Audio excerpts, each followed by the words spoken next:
Ya pemirsa, kepadatan masih terjadi di gerbang tol Cikatama pada pagi tadi dan juga di Pelabuhan Merak ini sudah mulai terurai karena memang untuk kepadatan ini beralih ke Pelabuhan Bakahuni dari Lampung, Sumatera. Dan pada hari ini, Senin 15 April 2024 menjadi hari kedua puncak arus balik Lebaran 2024. Berbagai upaya dan juga evaluasi telah dilakukan pemerintah menangani kepadatan kendaraan pemudik. Dan untuk lebih jelasnya, kita akan berbincang langsung dengan juru bicara Kementerian Perhubungan RI, Adita Irawati. Selamat pagi, Bu Adita.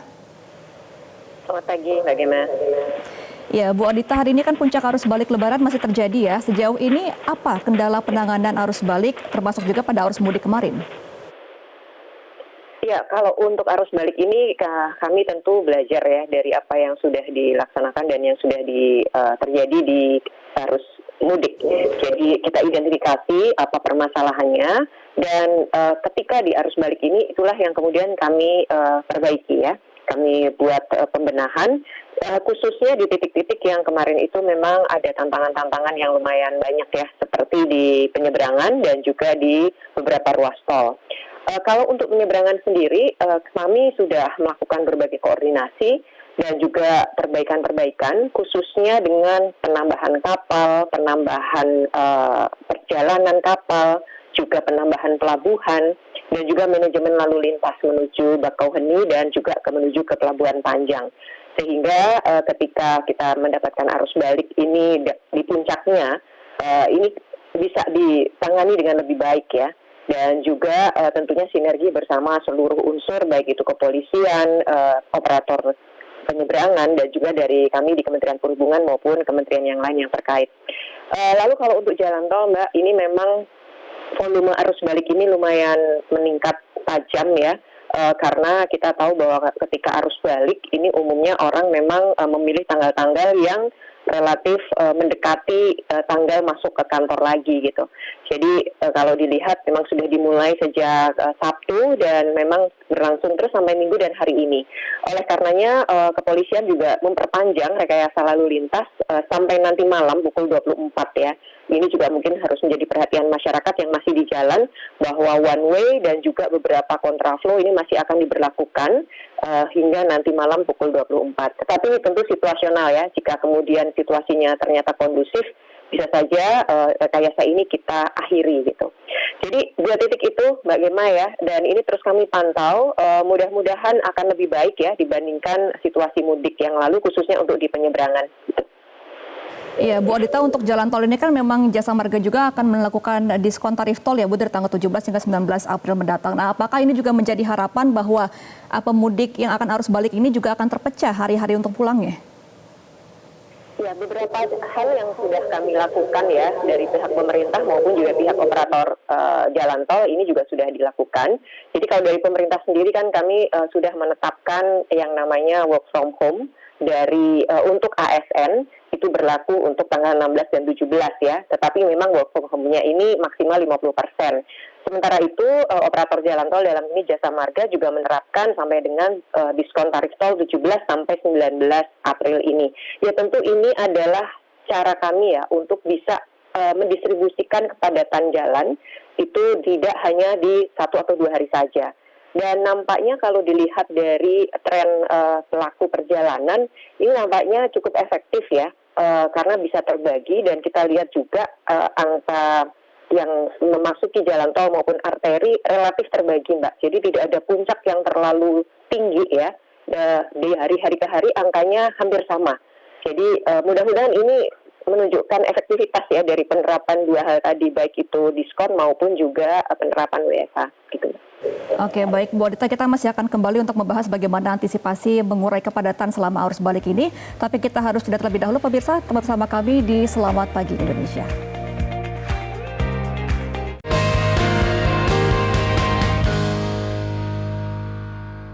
Didukung oleh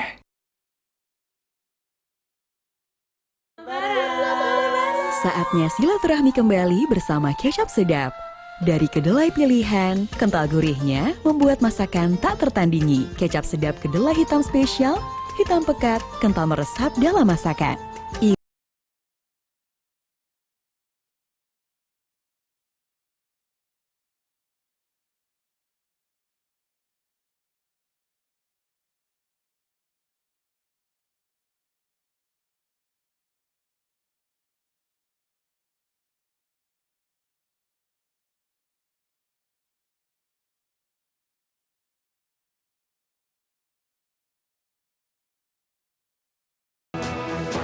Pemirsa, hingga malam kepadatan kendaraan pemudik yang akan kembali ke Jakarta dan sekitarnya masih memadati ruas tol Jakarta Cikampek.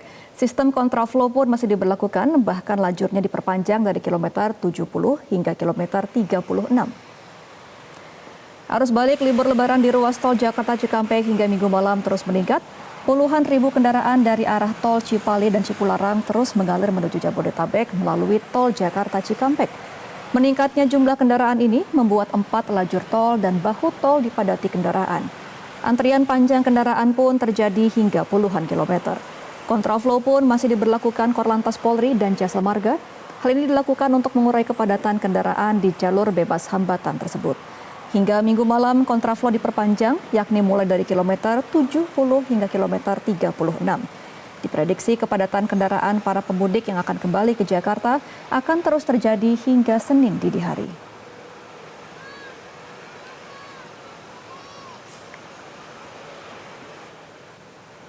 Kakor Polri Irjen Pol Aan Suhanan menyebut sejumlah hambatan ditemukan di lapangan yang menjadi penyebab adanya penumpukan kendaraan di tol Jakarta Cikampek.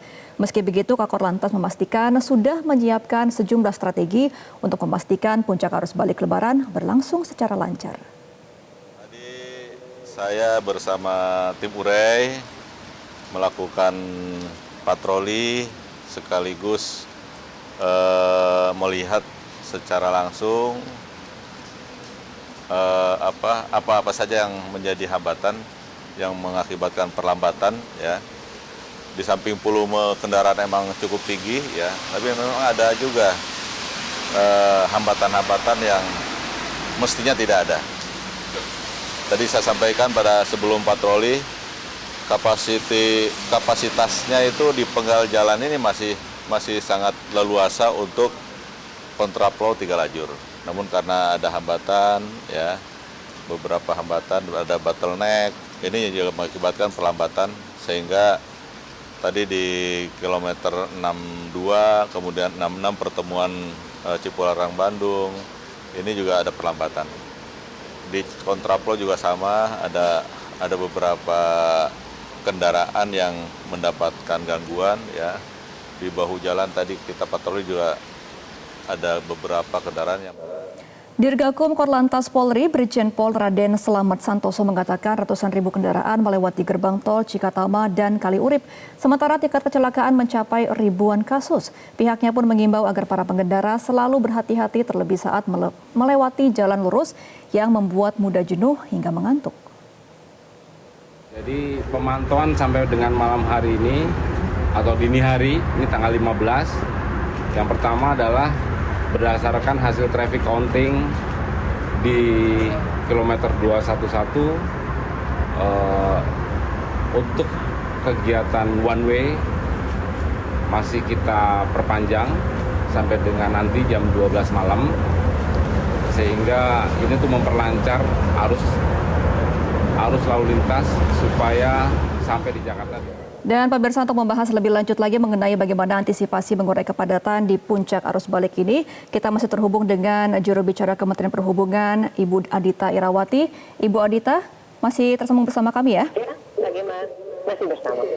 Iya, Ibu Adita kan tadi dari Korlantas mengatakan bahwa terjadi ribuan kecelakaan di jalan tol selama mudik Lebaran tahun ini. Nah, kalau dilihat dari persentase Ibu kecelakaan tahun lalu dan juga tahun ini, apakah ada peningkatan sebenarnya? Ya, Mbak Gemma. Memang dari catatan Korlantas ini justru terjadi penurunan ya. Kalau kita bicara jumlah ya. Dari tahun 2023 itu ada 1.723 kasus. Ini memang periode 4 April hingga 10 April ya. Jadi H-6 sampai dengan hari H Lebaran.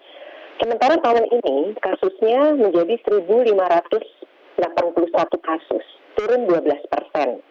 Dan tingkat fatalitas juga relatif turun sedikit ya, sebesar 0,04%. Meskipun korban luka berat ini ada peningkatan 16%. Korban luka ringan turun juga 18%. Namun demikian, kami tentu melihat ini tidak hanya angka ya, tetapi bagaimana kami berusaha mencegah terjadinya kecelakaan lebih lanjut. Kami juga memberikan rasa prihatin ya terhadap beberapa kecelakaan yang memakan korban cukup besar seperti kemarin di kilometer 58 dan juga di ruas tol Batang gitu. ini memang satu hal yang tentu harus terus kita lakukan perbaikan.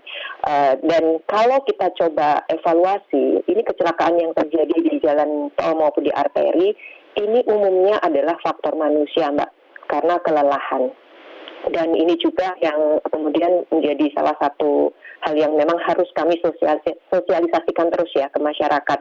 Bagaimana agar kelelahan, kemudian juga kendaraan-kendaraan itu dalam kondisi prima. Jadi baik itu modalnya maupun juga pengemudi dan pengendaranya semuanya dalam kondisi prima.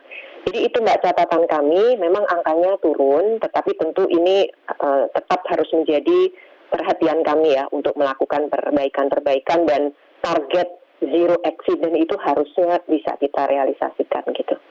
Iya, kan beberapa kecelakaan kemarin juga melibatkan ada travel ilegal juga ya Bu Adita dan juga ada dari PO Bus. Nah, untuk arus balik ini apakah ada penyisiran khusus nih Bu untuk memberantas travel ilegal dan juga bagaimana imbauan kepada PO Bus untuk menjaga kesehatan dari para supirnya?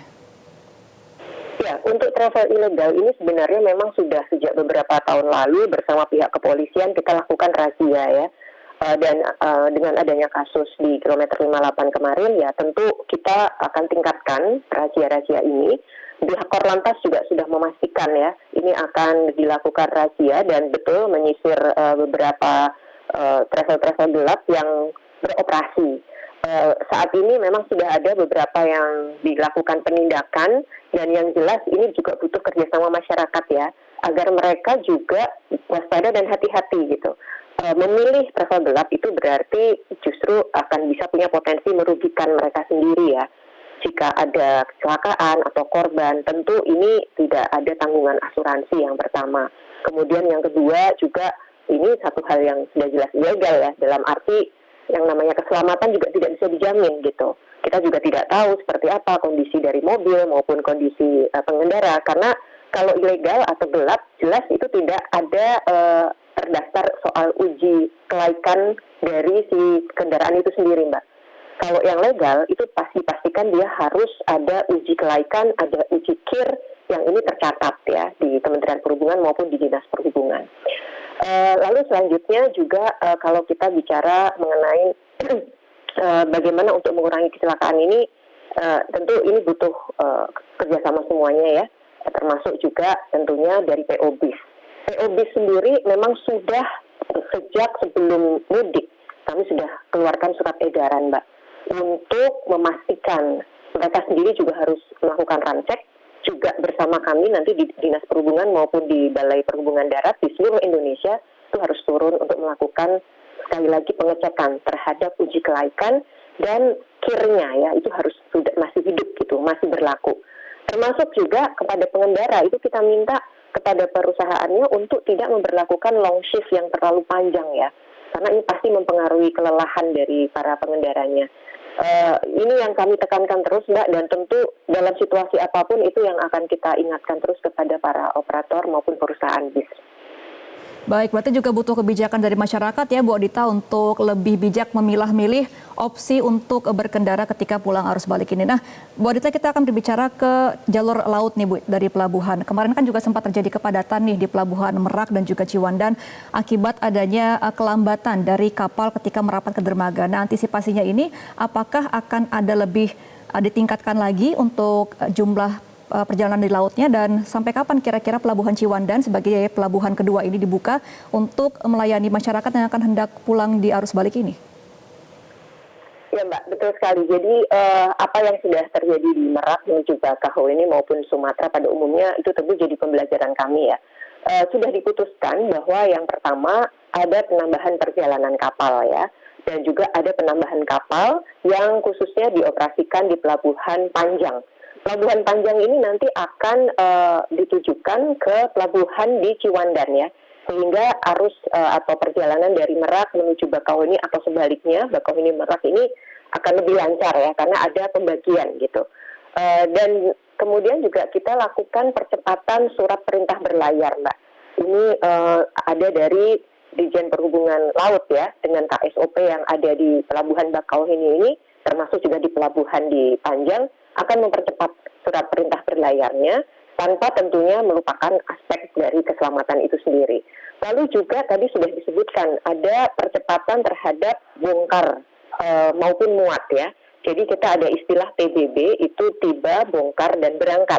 Itu akan dipercepat karena ini yang akan mempercepat juga rotasi kapal. Sehingga datang ke pelabuhan Merak, dari Bakauheni ke Merak, itu akan segera mengangkut penumpang untuk kembali lagi ke Bakauheni. Begitu juga sebaliknya. Jadi ini satu hal upaya kami untuk mempercepat rotasi kapal sehingga penumpukan penumpang atau kendaraan ini bisa juga segera diangkut gitu. Ini hal-hal yang sudah kami bahas bersama semua stakeholders, khususnya pihak operator dan kepolisian di Kapolda Lampung. Dan sampai tadi malam kami mendapatkan informasi situasinya masih sangat kondusif ya. Mudah-mudahan ini menunjukkan efektivitas gitu dari pola-pola rekayasa maupun pembenahan yang sudah kami lakukan. Nah, sementara untuk Ciwandan sendiri, ini sampai saat ini masih berlaku, Mbak, kira-kira nanti sampai H+7. Tapi tentu ini akan kita lihat jika memang masih kondisinya masih ramai, kita tentu akan bisa perpanjang. Gitu.